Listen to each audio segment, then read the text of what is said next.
किसान भाइयों नमस्कार। भेड़ रोग सूचना व्यवस्था में आप सभी का स्वागत है। मैं डॉक्टर देवव्रत सेठी आज आप लोगों के साथ बात करूंगा भेड़ के जीवाणुजनित रोगों के बारे में।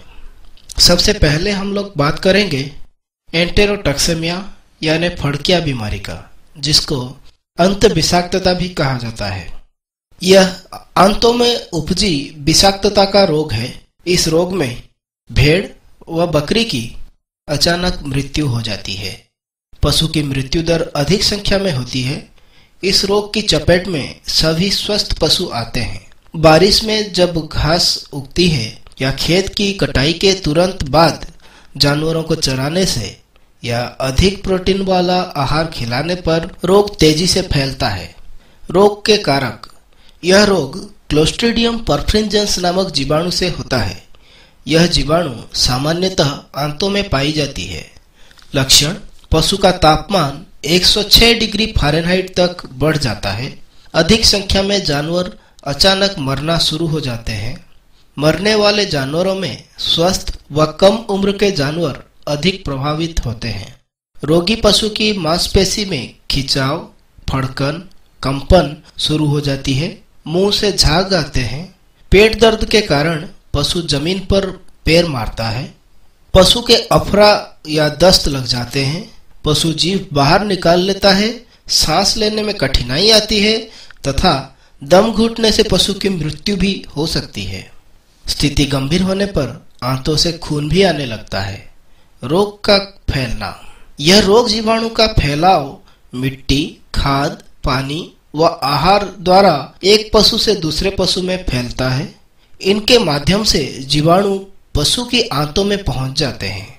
वहां से एक विशेष प्रकार जहर पैदा करते हैं। उपचार: एक बार लक्षण प्रकट होने के बाद जानवर को बचाना मुश्किल हो जाता है। फिर भी इलाज इस तरह से करना चाहिए। मांसपेशियों की फड़कन कम करने के लिए मांसपेशियों के शिथिलन का इंजेक्शन यानी मसल रिलैक्सेंट इंजेक्शन देना चाहिए। रक्त में फैले जहर को कम करने के लिए इंजेक्शन डेक्स्ट्रोज 50 ml अंत में देना चाहिए। अफरा व दस्त होने पर मुंह द्वारा दवा ब्लोटोसिल या पाउडर नेबलोन 10 से 15 ग्राम प्रति पशु के दर से देना चाहिए। पशु को उपयुक्त एंटीबायोटिक दवा भी देना चाहिए। रोकथाम: इस रोग की रोकथाम ही पशु को मृत्यु से बचा सकती है। इसके लिए निम्न उपाय करना चाहिए। सबसे पहले है टीकाकरण। एंटेरोटॉक्सेमिया का टीका सर्वप्रथम 4 माह की उम्र पर लगाना चाहिए। इसके बाद 15 से 21 दिन बीच दोबारा एंटेरोटॉक्सेमिया के बूस्टर डोज लगाते हैं। इसमें दवा की मात्रा 2 मिलीलीटर प्रति पशु त्वचा के नीचे लगाना चाहिए। वयस्क जानवरों में प्रति वर्ष जून माह में टीका लगवाना चाहिए। एकाएक चारे में बदलाव नहीं करना चाहिए। अधिक प्रोटीन वाला आहार नहीं खिलाना चाहिए। पशु को दस्त व छेरा लगने की शिकायत हो तो चरागाह वाला स्थान भी बदल देना चाहिए। एक साथ अधिक पशुओं में दस्त होने की स्थिति में पशु चिकित्सक की सलाह लेनी चाहिए। ये था एंटेरोटॉक्सेमिया बीमारी। इसी सत्र में हम लोग बात करेंगे जोन्स बीमारी यानी पैराट्यूबरकुलोसिस के बारे में। जोन्स रोग भेड़ बकरियों में अधिक समय तक चलने वाला संक्रामक रोग है। यह जीवाणु से उत्पन्न होने वाला बीमारी है। पतले दस्त व लगातार शरीर की दुर्बलता इसका मुख्य लक्षण है। अच्छी खुराक देने पर भी जानवर के स्वास्थ्य सही होने की कोई संभावना नहीं रहती है। रोग के कारक: सभी पशुओं में जोन्स रोग माइकोबैक्टीरियम पैराट्यूबरकुलोसिस से ही होता है। बाह्य वातावरण में मैंगनी व खाद के अंदर विपरीत परिस्थितियों में भी जीवाणु नमी के कारण लंबे समय तक जीवित रह सकता है। लक्षण: रोग की प्रकट होने का समय कुछ दिनों से लेकर वर्षों तक होता है। पशु के शरीर भार में कमी तथा मांसपेशियों में क्षरण से उत्पन्न कमजोरी प्रमुख लक्षण है। भेड़ बकरियों में सामान्य से अधिक दस्त लग जाते हैं, जिससे उनकी मैंगनी का आकार भी बदल जाता है। यह रोग लंबे समय तक चलता है, किंतु रोगी की अवस्था सामान्य बनी रहती है। पशु की शारीरिक तापमान में बदलाव होता है। इसमें जानवर चढ़ते हुए भी कमजोरी रहता है तथा रोग की अंतिम अवस्था में निमोनिया हो जाता है। रोग का संचरण: रोगाणुओं का संचरण प्रत्यक्ष व अप्रत्यक्ष रूप से होता है।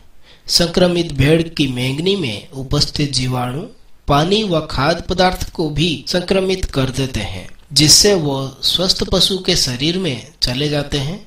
इसके अलावा कुछ संख्या में जीवाणु सांस द्वारा भी शरीर के अंदर प्रवेश कर जाते हैं। उपचार। जोन्स रोग में उपचार अप्रभावी पाया गया है। लक्षणात्मक इलाज कर सकते हैं, किंतु पशु की शारीरिक दशा कुछ दिनों बाद वापस गिरने लगती है। रोकथाम। रोगी पशु की पहचान कर प्रयोगशाला के माध्यम से पुष्टि कर रोग का निदान कर लेना चाहिए। ऐसे पशु का वध कर देना चाहिए व गोसदन भेज देना चाहिए। वाड़ों व उसके संपर्क में आई वस्तुओं को साफ सुथरा करना चाहिए तथा बाड़े की मिट्टी बदल देना चाहिए। जोन्स रोग से मुक्त भेड़ या बकरी ही खरीदना चाहिए।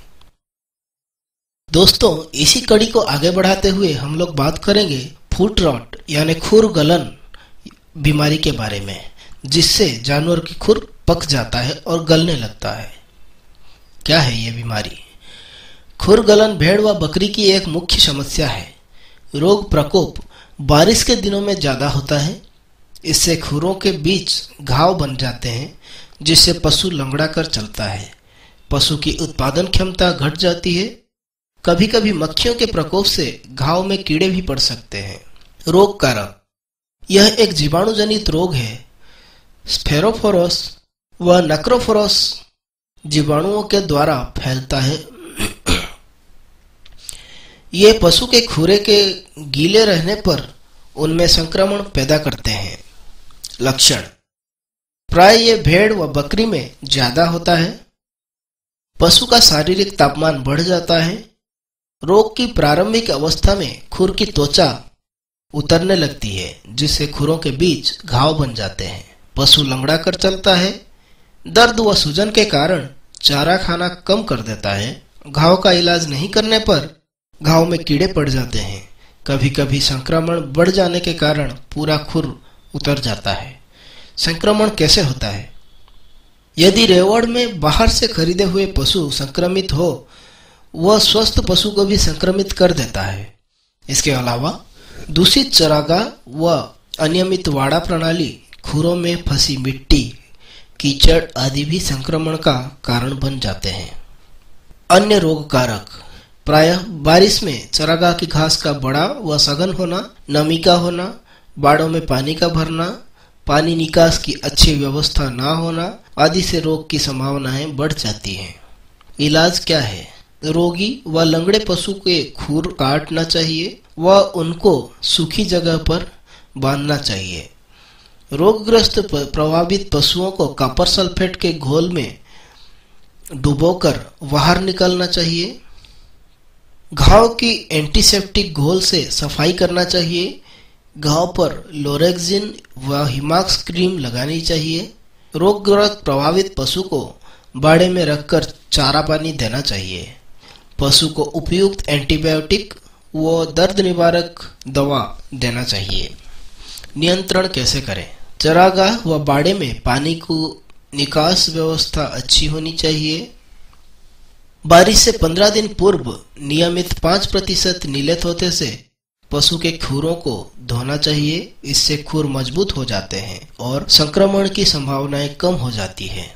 बढ़े हुए खुरों को काटना चाहिए तथा पशु को सूखी जगह पर बांधना चाहिए।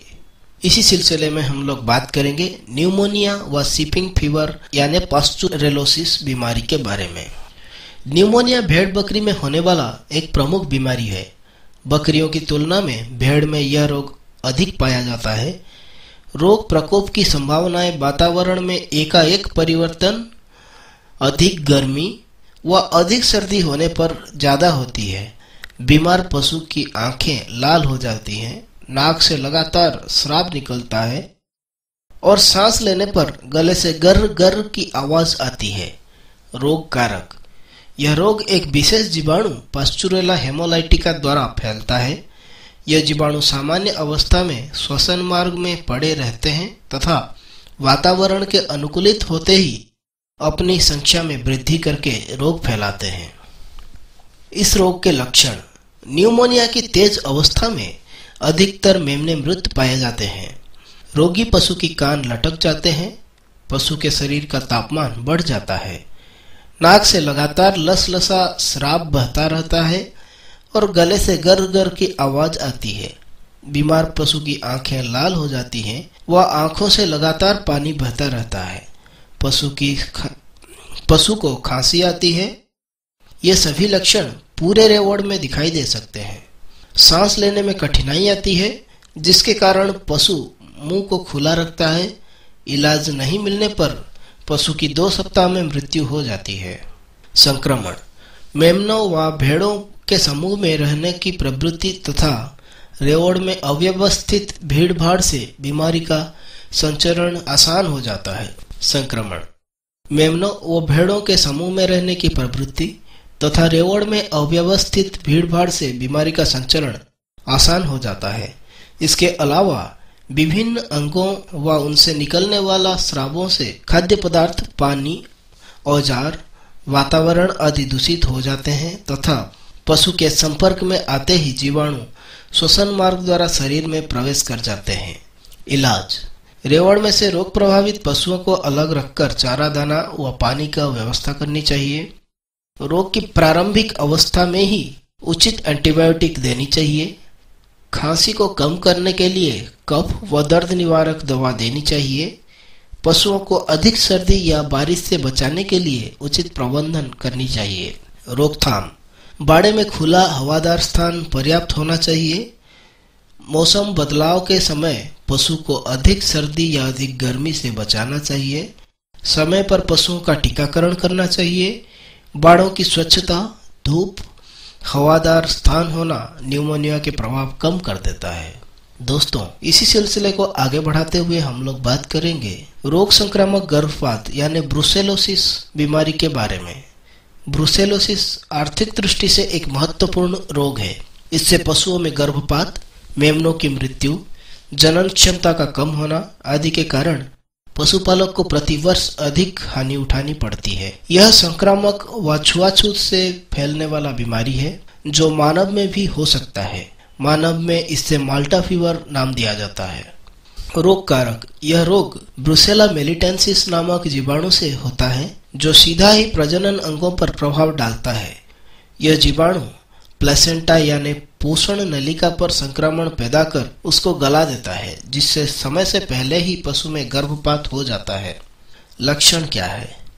भेड़ व बकरी का शारीरिक तापमान बढ़ जाता है, भूख में कमी, सुस्त होना, खांसी, लंगड़ापन जैसे लक्षण प्रकट होते हैं। नर पशुओं के वृषण कोष में सूजन आ जाती है। पशु में गर्भपात प्रायः गर्भकाल के 4थे व 5वें महीने में होता है। गर्भपात के पश्चात जेर यानी अपरा टूटा फूटा बदबूदार बाहर निकलता है। एक बार गर्भपात होने पर बार बार गर्भपात होने की भी संभावना बनी रहती है। संचरण रोग का फैलाव भेड़ बकरी द्वारा ही होता है। गर्भपात हुए रोगी पशु के प्लासेंटा यानी जेर द्रव मृत भ्रूण में सर्वाधिक जीवाणु पाए जाते हैं, जो पशु के पैर, पूंछ, योनि व उसके आसपास के अंगों में लगी रहती हैं। यहाँ से जीवाणु योनि मार्ग द्वारा जनन अंगों में प्रवेश कर जाते हैं। इसके अलावा संक्रमित भेड़ व बकरी का वीर्य भी जीवाणु का संचरण करवाता है। उपचार गर्भपात हुए भेड़ बकरी के जननांग के आसपास के भागों को एंटीसेप्टिक घोल से धोना चाहिए। गर्भाशय में नाइट्रोजन युक्त बोलस रखना चाहिए, जिससे जैसे फ्यूरिया बोलस। पशु को 3 से 4 दिन तक एंटीबायोटिक दिए जाना चाहिए। रोकथाम ब्रुसेला रोग से मुक्त भेड़ बकरियों को ही खरीदना चाहिए।